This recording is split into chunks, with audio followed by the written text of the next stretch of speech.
Assalamualaikum warahmatullahi wabarakatuh. Hamdan syukran laka ya Allah, salatan wa salaman alaika ya Habiballah, wa ala alika wa ashabika wa man tabi'ahum bi ihsanin ila yaumil qiyamah. Amma ba'du. Halo teman-temanku dimanapun teman-teman berada. Pada kesempatan kali ini Ismi akan menceritakan sebuah kisah, yakni kisah Nabi Ibrahim alaihissalam beserta putranya Nabi Ismail alaihissalam. Dan pada kesempatan kali ini Ismi mengambil referensi dari salah satu buku yang berjudul Kisah 25 Nabi dan Rasul. Bukunya Ismi pinjam dari perpustakaan kampus Ismi, yakni Perpustakaan Universitas Islam Negeri Sunan Ampel, Surabaya. Dan buku ini ditulis oleh Raffi Modin dan diterbitkan oleh media Kalam Mulia. Oke, baik teman-teman. Kisah Nabi Ibrahim alaihissalam beserta keluarganya, terutama Nabi Ismail alaihissalam. Sebelumnya, Nabi Ibrahim alaihissalam mempunyai dua orang istri. Yang pertama, yang bernama Sarah, yang kedua bernama Hajar. Yang pertama bernama Sarah dan yang kedua bernama Hajar. Si Sarah mempunyai putra dengan nama Ishak dan Hajar mempunyai putra dengan nama Ismail. Keduanya pada awalnya hidup rukun bersama-sama. Nabi Ibrahim beserta dua istrinya dan juga dua putranya. Namun setelah berlanjut, hari demi hari dilewati, akhirnya Sarah tidak suka dengan adanya Hajar dan juga putranya. Beliau berkali-kali meminta kepada Nabi Ibrahim untuk memindahkan Hajar dan juga Ismail ke tempat yang lain. Namun hal itu tidak Nabi Ibrahim hiraukan gitu. Setelah Nabi Ibrahim mendapatkan wahyu dan perintah dari Allah untuk memisahkan Sarah dan juga Hajar, maka Nabi Ibrahim melakukannya. Nabi Ibrahim pun memisahkan Sarah dan juga Siti Hajar serta Ishak dan juga Ismail ke tempat yang berbeda. Hajar diantarkan oleh Nabi Ibrahim alaihissalam ke suatu tempat padang yang tandus, tidak ada sekali tumbuh-tumbuhan, tidak ada sama sekali rumah, tidak ada sama sekali sumber air dan sebagainya. Pokoknya padangnya itu benar-benar kering, tandus, tidak ada. Nabi Ibrahim pun melaksanakan perintah Allah Subhanahu wa taala. Kemudian setelah sampai di padang tersebut, setelah sampai di padang yang tandus tersebut, Siti Hajar bertanya, "Wahai suamiku, apakah ini termasuk perintah dari Allah Subhanahu wa taala kepadamu?" Maka Nabi Ibrahim alaihissalam menjawab, "Ya, benar istriku." Lalu dijawab lagi oleh Siti Hajar, "Baiklah suamiku, jika memang ini perintah dari Allah Subhanahu wa taala, maka tidak ada rasa khawatir pada diriku akan sesuatu nikmat, akan rezeki, akan apa yang akan kami alami di tempat ini." Maka dari itu, Nabi Ibrahim alaihissalam meninggalkan Siti Hajar dan juga putranya Ismail dari padang tersebut.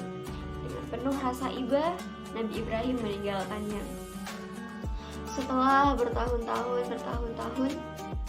namun sebelum itu Siti Hajar dan juga Nabi Ismail mengalami kesulitan dalam hal mencari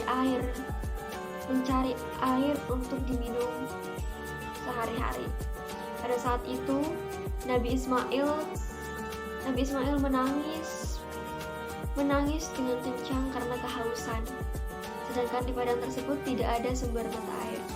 Oleh sebab itu Siti Hajar berlari dari bukit satu ke bukit berikutnya untuk mencari sumber air tersebut. Namun tidak ada sama sekali sumber air di tempat itu.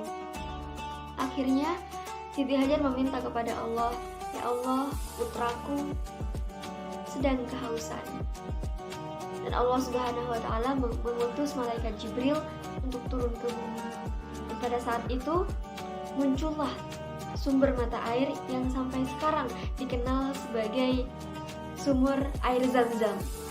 Dan pada saat itu juga banyak sekali masyarakat yang meminta izin kepada Siti Hajar untuk meminta air Zam-Zam atau air dari sumber tersebut, dan juga meminta izin untuk tinggal di daerah tersebut.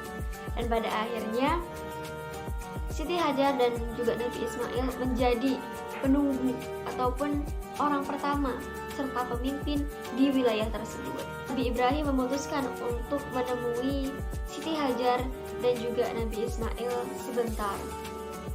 Dan ketika saat itu mereka bertemulah, saling melepas rindu. Setelah bertemu, Nabi Ibrahim, Siti Hajar dan juga Nabi Ismail beristirahat sebentar. Dan pada saat istirahat tersebut, Nabi Ibrahim tertidur. Dan ketika tidurnya, Nabi Ibrahim bermimpi bahwasanya dia mendapatkan wahyu dari Allah Subhanahu wa taala untuk menyembelih putranya. Dan pada saat itu, Nabi Ismail pun berkata, "Wahai ayahku, jika memang ini perintah dari Allah Subhanahu wa taala, maka lakukanlah," ucap Ismail pada saat itu. Dan pada saat itu juga Nabi Ibrahim membawa Nabi Ismail ke suatu bukit dan menutup mata Nabi Ismail dengan sehelai kain untuk melaksanakan perintah penyembelihan tersebut. Dan pada saat itu juga malaikat Jibril datang dan mengganti badan atau tubuh dari Nabi Ismail dengan sebuah kambing yang gemuk. Dan pada saat itulah turunlah firman dari Allah Subhanahu wa taala,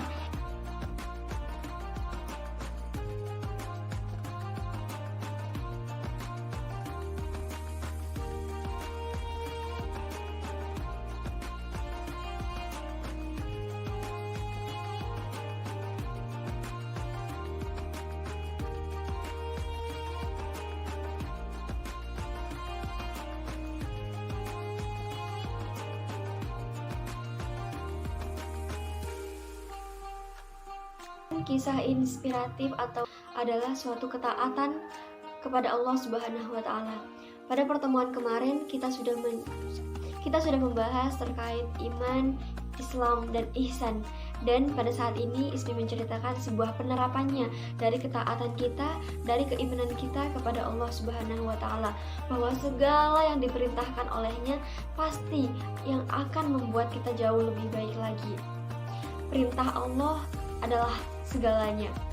Semua akan kembali kepada Allah Subhanahu wa taala, baik itu harta, keluarga, segala-galanya. Serta tujuan utama kita hidup di muka bumi ini adalah hanya untuk beribadah, taat dan menyembah Allah Subhanahu wa taala, menjalankan segala perintah Allah Subhanahu wa taala dan menjauhi larangan Allah Subhanahu wa taala. Cukup sekian teman-teman penjelasan seputar kisah Nabi Ibrahim dan juga putranya Nabi Ismail dari Ismi. Semoga bisa diambil hikmah, semoga bisa diambil pelajarannya. Kurang lebihnya Ismi mohon maaf. Akhiran, wassalamualaikum warahmatullahi wabarakatuh.